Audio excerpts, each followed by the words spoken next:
Assalamualaikum warahmatullahi wabarakatuh. Salam sejahtera buat kita semua. Sampurasun.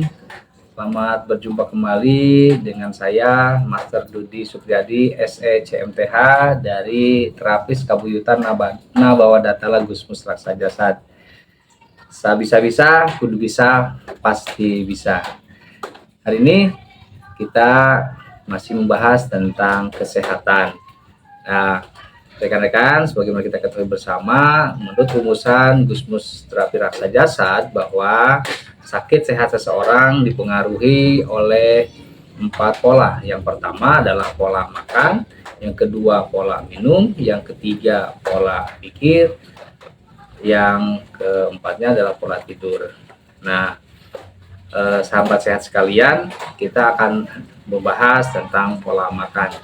Nah, berkenaan dengan pola makan ini, ada beberapa hal yang perlu kita perhatikan. Yang pertama adalah waktu, yang kedua jenis, yang ketiga adalah jumlah. Jadi waktu makan atau jam makan, yang kedua jenis makanannya, dan yang ketiga adalah jumlah porsi makanannya. Mari kita uraikan satu persatu.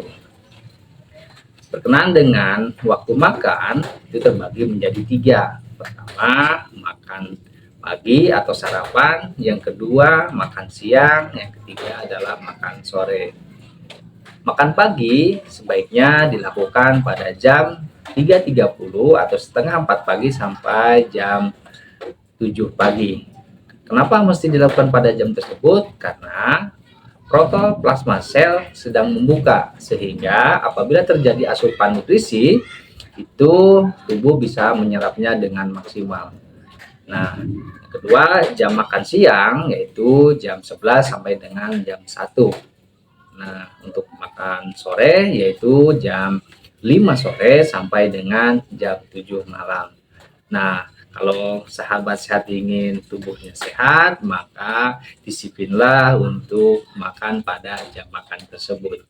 Yang kedua, untuk menjaga pola makan yang baik itu adalah dengan jenis makanan. Tentu saja kita harus mengkonsumsi jenis makanan dengan nutrisi yang seimbang. Apa itu nutrisi? Nutrisi adalah zat gizi yang dapat kita peroleh dari makanan maupun minuman untuk kesehatan dan pembangunan sel tubuh. Nah, nutrisi yang seimbang, nutrisi yang baik adalah tubuh mendapatkan asupan yang cukup dengan makanan sehat dalam kombinasi yang tepat. Nah, nutrisi ini sahabat saya sekalian terbagi menjadi 2 kategori. Yang pertama adalah makronutrien, yang kedua adalah mikronutrien. Makronutrien adalah jumlah nutrisi yang dibutuhkan oleh tubuh dalam jumlah yang besar untuk menjadi energi. Nah, yang termasuk ke dalam makronutrien adalah yang pertama adalah karbohidrat. Makanan apa sih yang termasuk karbohidrat? Yang pertama tentu saja nasi. Nah, nasi termasuk juga kandungan karbohidratnya tinggi. Yang kedua adalah umbi-umbian. Yang ketiga adalah sagu. Nah, makanan itu termasuk juga ke dalam kategori karbohidrat. Yang kedua yang termasuk dalam makronutrien adalah protein. Protein adalah senyawa yang terbentuk secara alami. Nah, yang termasuk ke dalam jenis makanan yang mengandung protein adalah telur, kemudian tahu, tempe.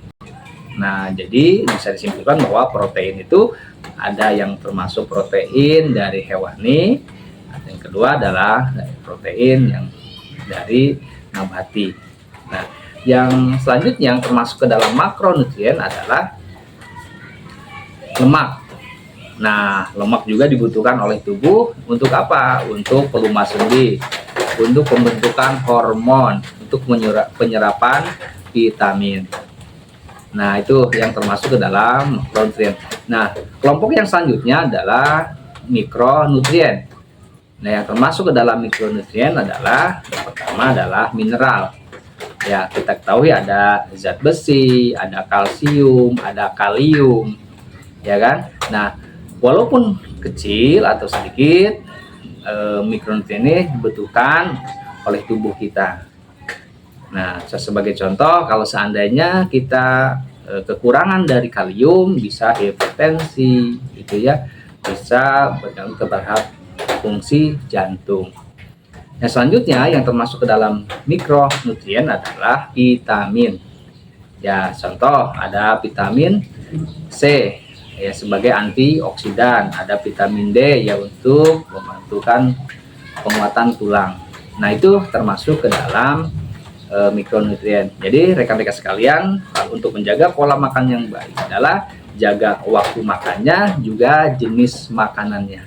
Yang ketiga yang perlu diperhatikan adalah jumlah atau porsi makanannya. Ya, seperti apa? Contoh, ketika kita mengkonsumsi makanan yang mengandung gula, perlu diperhatikan berapa kandungan gulanya dalam sehari, garam dan sebagainya. Nah, sebagai contoh, dan sayuran, serat dan sebagainya juga perlu diperhatikan porsinya atau jumlahnya. Sebagai contoh, konsumsi gula sehari sebaiknya tidak lebih dari 5 gram. Ya kan? Untuk lemak jangan lebih dari 67 gram, dan sebaiknya juga rekan-rekan mengkonsumsi sayuran dan buah itu 400 gram dalam sehari. Nah, kalau kita ingin sehat berarti jaga pola makannya dengan menjaga waktu makan, jenis makanan dan jumlah makanannya. Nah, perlu rekan-rekan pahami bahwa 90% ya masalah dalam tubuh diakibatkan adanya ketidakseimbangan kita menjaga pola makan itu, baik dari jenis makanannya, waktu makannya, dan jumlah makannya. Demikian yang bisa saya sampaikan, mudah-mudahan bermanfaat. Selamat berjumpa kembali pada video yang selanjutnya. Billahi taufiq wal hidayah. Wassalamualaikum warahmatullahi wabarakatuh.